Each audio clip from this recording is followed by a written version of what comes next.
haven't heard this story, you're going to get angry. If you have heard this story, you're going to be angrier. All about the iceberg I saw ahead.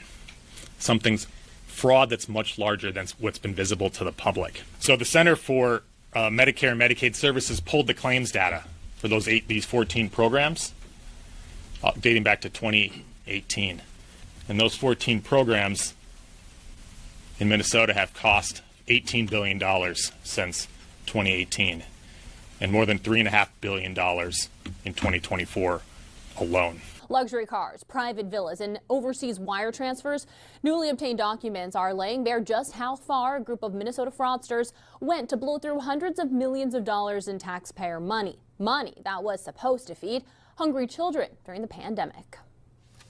It was one of the largest COVID-era fraud schemes in the country. We're not even at the end of the beginning of our pursuit of the stolen money and of the people who stole it. In Minnesota, investigators say the defendants, many of Somali descent, turned a federal child nutrition program into their personal bank account and then went on a global spending spree.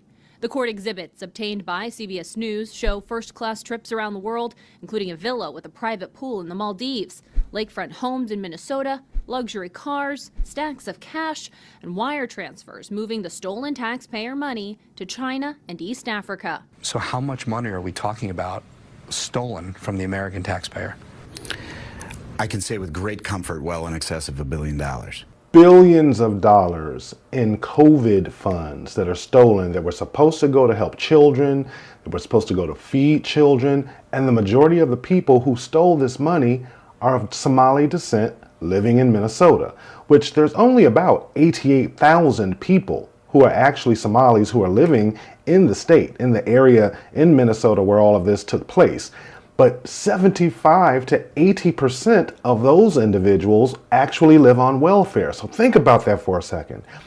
The taxpayers are getting hit twice. They're taking care of people who are on welfare, and then the other 20% of individuals who are not on welfare are the individuals who are part of this competent scheme that stole billions of dollars from taxpayers. And it didn't just hit taxpayers in Minnesota. COVID funds came from the federal government. So that means if you are a taxpayer living in the United States, they stole your money. Has become ground zero for government incompetence, waste, fraud, and abuse.